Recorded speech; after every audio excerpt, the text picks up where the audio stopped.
sometimes what's happening when we sleep and around how we're breathing can impact our quality of sleep that's happening.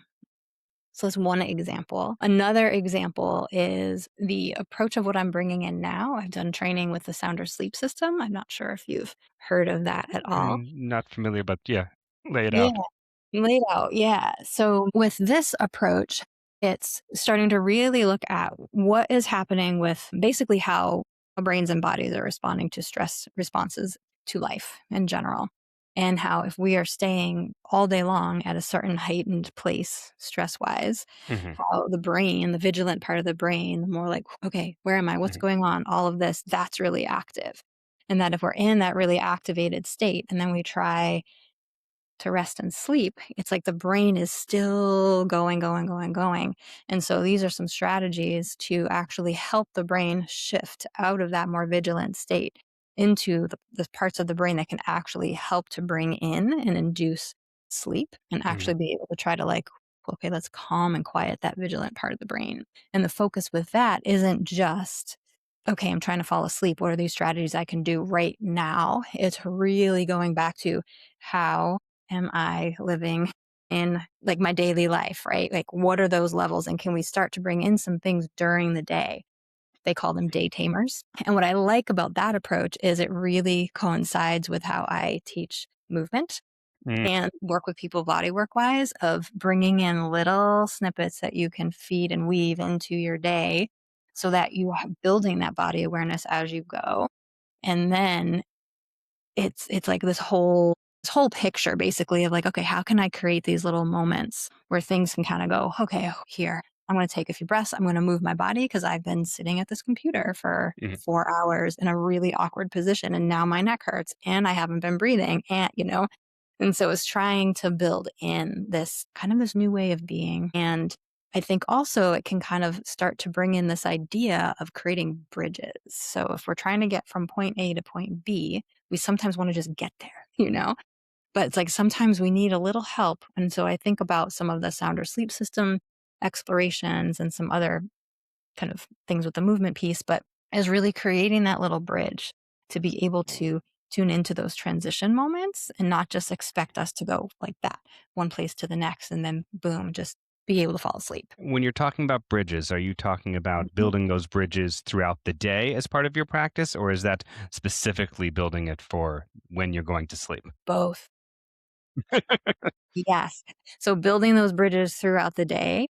And then also meaning like if the brain and body is used to doing that throughout the day, Hmm. then it's going to be easier to actually be able to do that, creates that bridge in the evening as well. Or if you even wake back up. And so one of these other ideas behind this is that like let's say somebody's having a hard time sleeping, they finally are able to fall asleep, but then they wake up in the middle of the night. Kind of the first thing that might happen is like, oh no, I'm awake again. I'm not going to be able to fall asleep. Mm. And stress responses are being released in the body and things are riling up. And some of the strategies are actually to be like, oh, okay, I might need another little bridge right here to kind of talk myself down a little bit and utilize some of the techniques in that moment so that maybe over time, or not maybe, but yes, over time, you can start to support yourself in those moments. So the first response isn't, no, I am awake again and I'm not going to be able to fall back to sleep Mm. and spiraling in that place. There was a some YouTube video I was watching from a doctor who specialized in sleep a while back, and I Mhm. can't remember who it was, so I can't cite it properly. But Yeah. he was talking about he had useful restorative rest or something, wakeful rest, and he was Yep. talking about the idea of like you can have up to an hour of laying in bed that Yeah. is equivalent of 20 minutes of sleep. So if you're awake for an hour in the middle of the night, that might be Yeah. okay. Yeah. I have a few different directions of things that I started thinking about, and Yeah. one of the things I love is this: how we come at things from different directions, but how much over the years our practices have paralleled in our ways of thinking about things. Yeah. But before I do that, you were talking about briefly talking about mouth breathing stuff, which is something I want to unpack a little bit. Yep. You were talking about this idea of the bridges and the sort of training those transition moments. Was there another part to your sleep, the things that you do with sleep that? Well, I guess just the way that I work with people is this like I am basically experimenting at this point where it's like, hey, does a 4-week series work for people? Does a 3-hour workshop work for people? Okay. individual sessions work best for people. My little dreamy dreams, I'd love to do like a weekend long, and I kind of have it in the works a little bit. Digital detox slash sleep Mm. focus weekend, and really kind of like envelop it, kind of go around all the edges of different things, and create like immersion experiences too. And I think like even just a little snippet of time with some of these practices can be really helpful for people too. And I think So, non-sleep deep rest is what you were talking about. yes. Thank you. I'm jumping in a lot of different. So one of the things I was thinking about is that idea that I talk about a lot is that this idea of the 8 hour sleep night, where you go to sleep, you wake up, and you have to clocked in your 8 hours, Yeah. is seems very reminiscent to another 8 hour clocking in and out, which is our work, Yeah. and seems to be in the limited research I've done on it not have really come around until the Industrial Revolution when we were punching in and punching out on one Yeah. end. So we got this sense of punching in and punching out on the others. That leads me, and my opinions are coming through on this obviously, but what are your thoughts on being awake in the middle of the night, different qualities Mhm. of sleep, how long of sleep, and naps? I know that's a lot of material, but it seems like Yeah. it's all That's under sort great. of this umbrella of what is healthy sleep. Yeah. And so with the sounder sleep system, that is one of the things I talk about, how just what you said about how this whole like 8 hour chunk of time is not what it used to be. So, and some of that is actually really helpful, I think, for some people to actually think about and realize. And for other people, like when they just want to sleep, that's not really that helpful to hear, So it's like, I share some of that information and I usually share some of that information and like take it or leave it, right? Like, how does this work for you? How does this land for you? But I think helpful for people to at least hear what that like same thing you've shared, what you've been kind of reading about too. I love that idea because I feel like what it does is like it gave me permission to be like, "Oh, I'm awake right now. It might be okay." Like, it's okay because maybe I don't have to immediately shift into that high cortisol, like, "Oh, no, I'm awake. I'm not gonna be able to fall back asleep." And I think having some strategies to be able to use in that moment is helpful compared to just waking up and saying to oneself, "Oh, well, she said it's okay to wake up," when I might really wanna be asleep. So really being able to utilize some things to help get to that idea of, like, deep rest while you might not actually be in sleep mode. That having that support, I think, is pretty important for a person to feel like they kind of have something that they can, I guess I'll just say, do, something to do in that moment. But really, it's something to kind of like be instead of do. And I think that kind of also feeds a little bit into what are people's comfort levels and comfort zones with just being. What happens with the thoughts and the spiraling thought, all of that, right? Like, where does the Mhm. mind go when we're in a place of quiet being? And you asked about naps.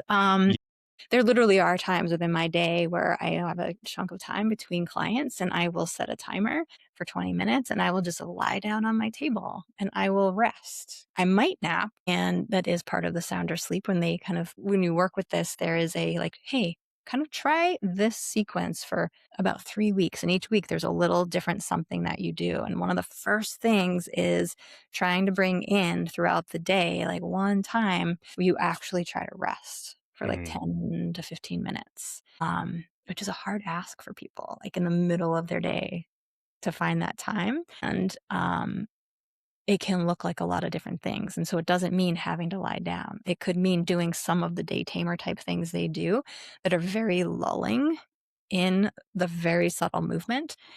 And I kind of feel like even the word rest, what does that even mean to some people? That might literally just mean stop going, going, going, but they might just be sitting upright, taking a few breaths. Somebody else, it might mean lying down and taking a nap. It might mean just shifting from what they're doing and being outside and sitting and breathing some fresh air could be rest.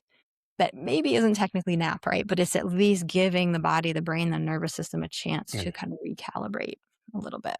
You used the word day tamer in there. I can't remember if that's the first time you used it, but can you unpack that?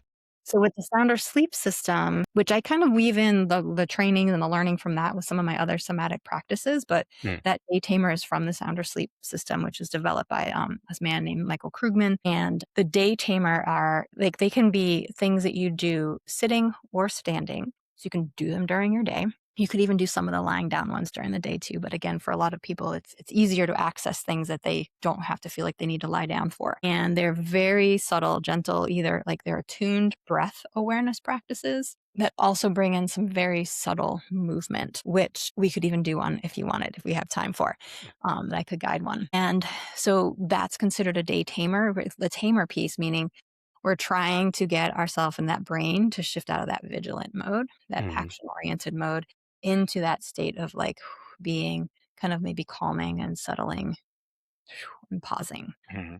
all the action, basically. Yeah, so that idea of, like, we're taming some of those patterns and habits throughout the day so that we have some time where the nervous system can calm and settle as practice for then in the evening trying to do the same thing. Wanted Yeah. to talk a little bit more about naps in Yep. terms of, are there times that it's not a good idea to nap? And I notice also the period of Mm. time you said 20 minutes.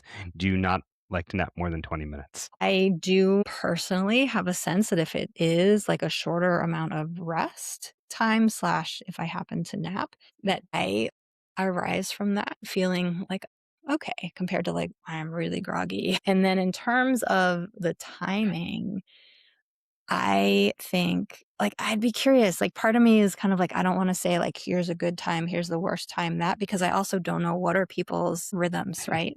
Is this somebody who actually, like, do they do the whole clock in and out for these 8 hours, or are they more sporadic in what their schedule and day looks like? And I had one other thought that was connected to that, and it just flew away.